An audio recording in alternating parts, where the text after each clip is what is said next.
হচ্ছে সবাত শোষণ, তাই তো? সবাত শোষণ। সবাত শোষণে আমরা কি বলছি, এখানে অক্সিজেনের উপস্থিতিতে বিক্রিয়া ঘটবে। কি হবে এখানে?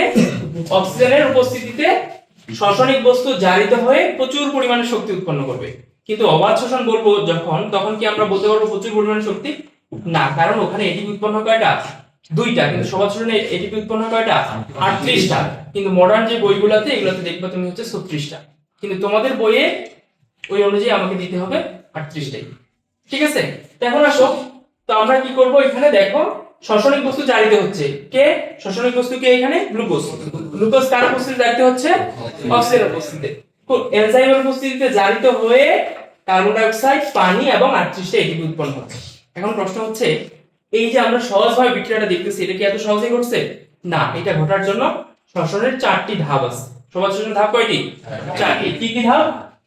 গ্লাইকোলাইসিস, এসিটাইল-কোয়ে, ক্রেবস চক্র, ইলেকট্রন প্রবাহ তন্ত্র। এর মধ্যে এই প্রথম 3টা ধাপে হচ্ছে শক্তি উৎপন্ন হয়। প্রথম 3টা ধাপে কি হয়? শক্তি উৎপন্ন হয়। কিন্তু শেষ ধাপটাতে কি হয়? শেষ ধাপে শক্তির কনভার্সন হয় বা রূপান্তর হয়। কি হয় এখানে? এগোনো NADH2 থেকে 3টা এটিপি, এগোনো FADH2 থেকে 2টা এটিপি, এগোনো GTP থেকে 1টা এটিপি উৎপন্ন হয়।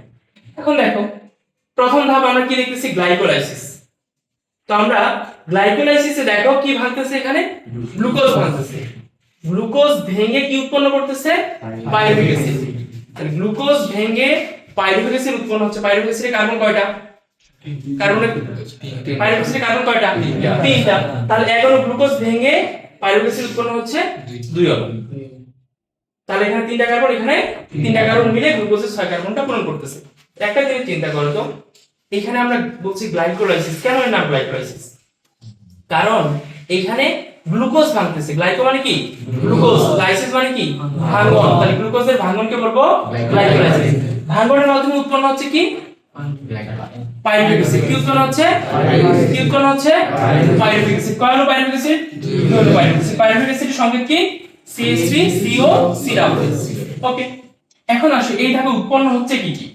তাহলে গ্লুকোজ ভেঙে উৎপাদিত বস্তু কি কি একটু দেখি আমরা। গ্লুকোজ ভেঙে উৎপাদিত, গ্লাইকোলাইসিস পর্যায়ে উৎপাদিত বস্তু হচ্ছে 2 অণু পাইরুভিক অ্যাসিড। আমরা কি 2 অণু পাইরুভিক অ্যাসিড পেয়ে গেছি? পাইছি। এবার আসো এটিপি উৎপন্ন হচ্ছে কত অণু? 4 অণু এটিপি। NADH2 উৎপন্ন হচ্ছে কত অণু? 2 অণু NADH2। তাহলে উৎপাদিত বস্তুগুলো আমরা এখানে স্টকে দেখাচ্ছি। এটা কিন্তু গ অথবা ঘ নম্বরে প্রচুর আসবে এবং এই ফ্লো চার্টটাও আসবে। তো আমাদের এই হিসাবটা সবচেয়ে বেশি আসে। তো এখন দেখো, এখানে উৎপাদিত বস্তু এগুলা, কিন্তু আমরা দেখো এখানে বেহিত বস্তু লিখছি 2 অণু এটিপি। বেহিত বস্তু আমরা কোথা থেকে পাইলাম? এই গ্লাইকোলাইসিস প্রক্রিয়া ঘটতে এখানে শক্তির ক্ষয় হয়, শক্তি অপচয় হয়। এই অপচয়িত শক্তি হচ্ছে 2 অণু এটিপি। এই 2 অণু এটিপি কে আমরা এখানে লিখছি। এখন আমরা টোটাল নিট উৎপাদন তাহলে কি কি? টোটাল এখানে 4 অণু এটিপি ছিল, 2 অণু এটিপি খরচ হয়ে গেছে, থাকছে তাহলে কতটুকু? 2 অণু এটিপি। 2 অণু NADH2 থেকে কয়টা এটিপি উৎপন্ন হয়? 6টা। কিভাবে পাইছি আমরা? ইলেকট্রন প্রবাহ তন্ত্রে গিয়ে এক অণু NADH2 থেকে 3টা এটিপি উৎপন্ন হয়। তাহলে 2 অণু NADH2 থেকে কয়টা এটিপি উৎপন্ন হবে? 6টা। তাহলে আমরা কি গ্লাইকোলাইসিস ধাপটা বুঝছি? গ্লাইকোলাইসিস ধাপটা ঘটে কোথায়? এটা ঘটে সাইটোপ্লাজমে। এবং সাইটোপ্লাজমে শেষ করে পাইরুভিক অ্যাসিড প্রবেশ করে কোথায়? পাইরুভিক অ্যাসিড কোথায় প্রবেশ করে? মাইটোকন্ড্রিয়ায়। তাহলে পরবর্তী ধাপগুলো কোথায় হবে? মাইটোকন্ড্রিয়া। তাহলে এইবার পাইরুভিক অ্যাসিডটা কি হবে? পাইরুভিক অ্যাসিড থেকে এক অণু করে কার্বন ডাই অক্সাইড বের হয়ে যাবে। কি হবে? এক অণু কার্বন ডাই অক্সাইড বের হয়ে যাবে। তাহলে দুই পাশ থেকে কি হবে? 2 অণু কার্বন ডাই অক্সাইড বের হবে। ওকে, এবার আসো NADH2 কয়টা উৎপন্ন হবে এখানে? 2টা। একদিকে এক অণু NADH2, আরেকদিকে আরেক অণু NADH2। তাহলে আমরা দেখি তো এই ধাপটাতে এসিটাইল-কোয়ের যে ধাপ, এই ধাপে টোটাল কি কি উৎপন্ন হচ্ছে। দেখো 2 অণু এসিটাইল-কোয়ে। এসিটাইল-কোয়ে ধাপে পাইরুভিক অ্যাসিড থেকে এসিটাইল-কোয়ে উৎপন্ন হচ্ছে কয়টুকু? 2 অণু। কেন এসিটাইল-কোয়ে উৎপন্ন হলো? তোমরা জৈব যৌগ যখন পড়বে তখন দেখবা যে এসিটিলিন নামে একটা শব্দ পাবো আমরা। এসিটাইল মানে 2 কার্বন বোঝায়। এসিটাইল মানে কয় কার্বন? 2 কার্বন। কোয়ে মানে এখানে একটা কোএনজাইম A আছে। কোয়ে মানে কি? এখানে কোএনজাইম A আছে। তাহলে এই পাইরুভিক অ্যাসিড থেকে এসিটাইল-কোয়ে সৃষ্টিতে এখন কার্বন ডাই অক্সাইড বের হয়ে গেলে এসিটাইল-কোয়েতে কার্বন থাকবে হচ্ছে 2টা। কয় কার্বন থাকবে? 2 কার্বন। ওকে, তাহলে টোটাল উৎপন্ন হলো 2 অণু এসিটাইল-কোয়ে, 2 অণু NADH2 এবং 2 অণু কার্বন ডাই অক্সাইড। তাহলে কি উৎপন্ন হলো পাইরুভিক অ্যাসিড থেকে? 2 অণু NADH2, 2 অণু কার্বন ডাই অক্সাইড, 2 অণু এসিটাইল-কোয়ে। এটাই আমরা এখানে লিখছি। এবার আসো দুই অনু NADH2 থেকে উৎপন্ন হবে এটিপি কয়টা? কয়টা এটিপি উৎপন্ন হবে? 6টা। আচ্ছা, আর কার্বন ডাই অক্সাইড কয় অনু উৎপন্ন হয়ে গেছে এখানে? 2 অনু। তাহলে 2 অনু লিখে দিছি। এখন প্রশ্ন হচ্ছে ব্যয়িত কি শক্তি এখানে?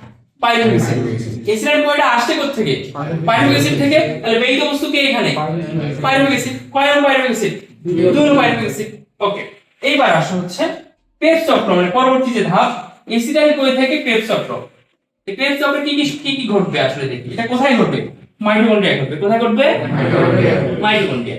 এইখানে কি উৎপন্ন হবে? 2 অনু করে টোটাল 4 অনু কার্বন ডাই অক্সাইড। দেখো তো এসিটাইল কোয়েতে কার্বন ছিল কয়টা? বের হয়ে গেছে কয় অনু? আর কি কোনো কার্বন ডাই অক্সাইড থাকবে না। এবার বলো তো এই পাশে এসিটাইল কোয়ে কার্বন কয়টা গেছে? আর কি কোনো কার্বন ডাই অক্সাইড থাকবে না। তার টোটাল কার্বন ডাই অক্সাইড উৎপন্ন হয়েছে দেখো তো কতটুকু? 4 অনু কার্বন ডাই অক্সাইড। এই পাশে 2 অনু কার্বন ডাই অক্সাইড, এই পাশে 2 অনু carbon die oxide. Total NADH উৎপন্ন হচ্ছে কতটুকু দেখো তো? 6টা। কেন 6টা? কারণ এখানে 3টা, এখানে 3টা।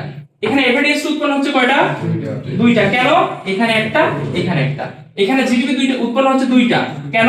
কারণ এখানে একটা, এখানে একটা। এই ধাপ শেষে টোটাল এটিপি কতগুলো উৎপন্ন হচ্ছে একটু দেখি। 6 অনু NADH থেকে এটিপি উৎপন্ন হবে কয়টা? কেন 18টা?